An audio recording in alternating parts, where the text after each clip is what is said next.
Happy New Year to you, and thank you for joining us again at Voice of Rohingya Radio. We are a registered nonprofit coming to you from the state of Oregon in the United States of America. We'd like to remind you to take a moment and join our Facebook page and subscribe to our YouTube channel. It's an easy way to show your support for the program, and it allows us to continue providing the latest news through our exclusive interviews, reports from inside the border, and reputable sources from around the world.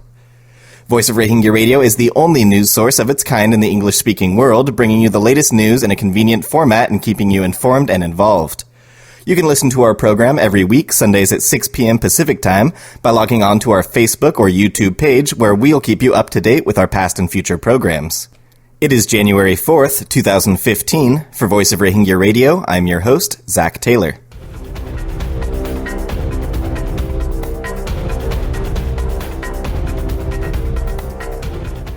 In our top story tonight, thousands of Rohingya Muslims are enduring a risky journey to Malaysia, throwing themselves in the heart of a legal limbo in a country that refuses to ratify the UN Convention on Refugees. Malaysia has about 40,000 Rohingya Muslims who carry refugee cards issued by the United Nations Refugee Agency, also known as the UNHCR. Over the past months, some 18,000 unregistered refugees have arrived at the Asian country, where they fear detention and deportation. One Rohingya refugee woman, going by Naima, whose husband was killed by traffickers as they fled to Thailand, told CCTV on Saturday that there's no hope of returning to Myanmar. Following the death of my husband, I'm feeling so anxious, always worrying about my children. How to save them? There's no choice, she said. Ayub Khan, a Rohingya refugee who is now partially paralyzed after being slashed on his shoulder as he tried to flee a mob in his hometown in Burma, said, "We're in the jungle. The human traffickers beat people, beat them severely. Some died here, but some of us managed to escape. Thanks be to God I made it to Malaysia." As long as the UN Convention on Refugees is not adopted by Malaysia, refugees' fears are coupled with the legal limbo that prevents them from working legally or sending their children to schools, even if their children were born in Malaysia. A government proposal to grant refugees work permissions was opposed last year by the Immigration Department that warned that the permission would encourage immigration. Described by the UN as one of the world's most persecuted minorities, Rohingya Muslims are facing a catalog of discrimination in their homeland. They have been denied citizenship rights since an amendment to the citizenship laws in 1982 and are treated as illegal immigrants in their own home.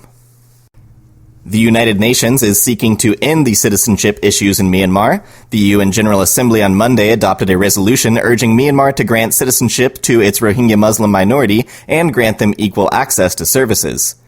The non-binding measure was adopted by consensus in the 193-nation Assembly a month after it was approved by the Assembly's Rights Committee. The resolution expresses serious concern over the plight of the Rohingya in Rakhine State. Under a controversial government-backed plan, the Rohingya would be forced to identify themselves as Bengali, a term seen as disparaging in order to apply for citizenship. Those who refuse would be forced to live in camps. The resolution urges the government to protect the rights of all inhabitants of Arakan State and to allow, quote, equal access to full citizenship for the Rohingya minority, to allow self-identification, and to ensure equal access to services. The measure drafted by the European Union was adopted by consensus after Myanmar did not request a vote on the measure. A vote is held if the country targeted by the resolution requests it. It calls for an office of the United Nations High Commissioner for Human Rights to open without delay in Myanmar. In other news, Europe-based Rohingyas held their very first conference in Esbjerg, Denmark from the 27th to the 28th of last month. The attendees discussed the intercommunal tensions in Rakhine State and the legal and human rights implications of the ongoing conflict. After the conference, 7 participating Rohingya organizations released a joint statement asking the international community to drop its wait-and-see diplomacy. The European Union was singled out in the statement by saying the policy of the European Union on Burma is ignoring the serious human rights violations on Rohingyas in Burma and urging the European Union to balance the policy on Burma. The statement urges the government of Myanmar to arrange a dialogue between Muslim Rohingyas and Buddhist Rakhines to foster peaceful coexistence, to stop systematic persecution, remove restrictions on movement, marriage, and education, and to restore full citizenship to the Rohingya people, whose ethnicity is contested by the Myanmar government and the Buddhist public at large.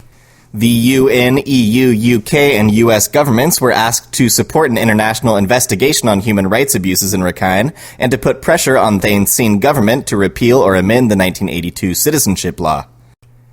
The 7 Rohingya organizations that signed the statement also welcomed the UN General Assembly non-binding resolution that urged the Myanmar government to grant Rohingyas full citizenship and which was adopted on December 29th. You are listening to Voice of Rohingya Radio.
Thanks again for tuning in to Voice of Rohingya Radio, a registered non-profit from the state of Oregon in the United States of America, bringing you English-language news concerning the Rohingya and other persecuted minorities in Myanmar.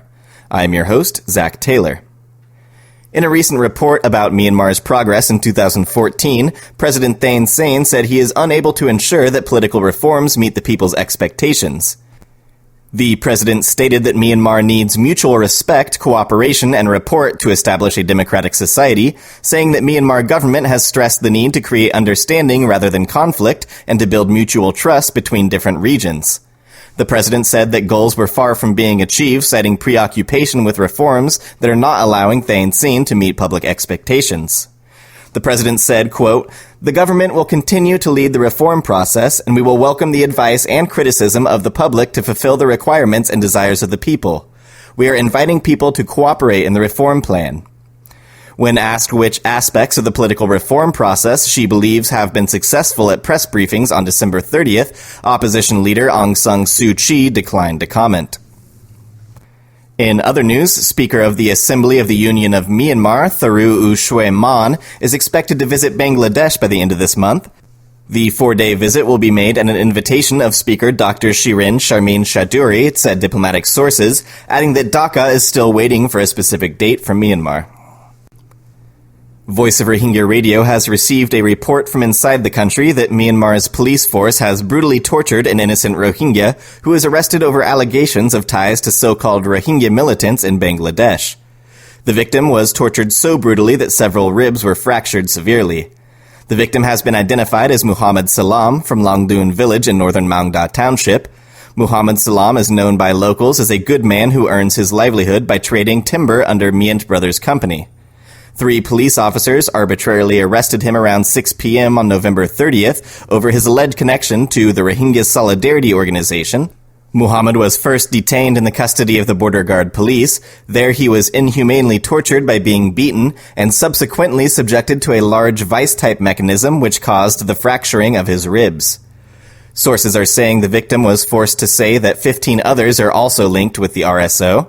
He was later sent to the Butedong prison where his condition is said to be critical due to a lack of medical treatment. The Rohingya Solidarity Organization is a former Rohingya armed group that has been disbanded for decades. The Bangladesh government has officially announced that it is no longer in existence, along with the organization Burma Experts on Minorities Armed Groups. It's becoming evident that Rakhine extremists in the Myanmar government have started spreading propaganda that militants from the RSO are infiltrating Myanmar, setting the stage to use Rohingyas as scapegoats, allowing officials to detain and kill more innocent Rohingyas without fear of legal repercussion as a means to achieve their respective political goals. In other news, 11 starving Rohingyas escaped from the Cotta township where they were imprisoned in a long-term jail facility, according to a local in Butedong township. The 11 Rohingyas of Cotta township were in search of a better living situation, job opportunities, and access to medication when they fled the town. They traveled to Buthe Dong, passing through hilly terrain for 4 days. They were arrested on November 25th in King Taung Village in Buthe Dong Township before reaching their destination. The arrestees were sued by the authorities in the name of violating movement restrictions. Among the 11 Rohingyas, 9 were sentenced for 5 years with hard labor, and the remaining 2 were sentenced for 2 years with hard labor on January 1st of this year. Among the arrestees, 80-year-old religious cleric Noor Bashar and 78-year-old Noor Mohammed were also included. None of them have rights to hire a lawyer. One local accused the judge at the Buthe Dong court of being racist, extremist, and biased by reputation, adding that he has been punishing Rohingyas based on his racism, not based on the law. Civil forces are calling this punishment unjust and are calling for the higher authorities from the union government to scrutinize the judgment.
Thanks again for listening to Voice of Rohingya Radio, a weekly news program bringing you up-to-date information about the Rohingya people in Myanmar. You can catch our broadcasts every Sunday at 6 p.m. Pacific Time here in the United States at youtube.com/VOR Radio, or you can join our page on Facebook to find more information on the program. For Voice of Rohingya Radio, this is Zach Taylor, signing out.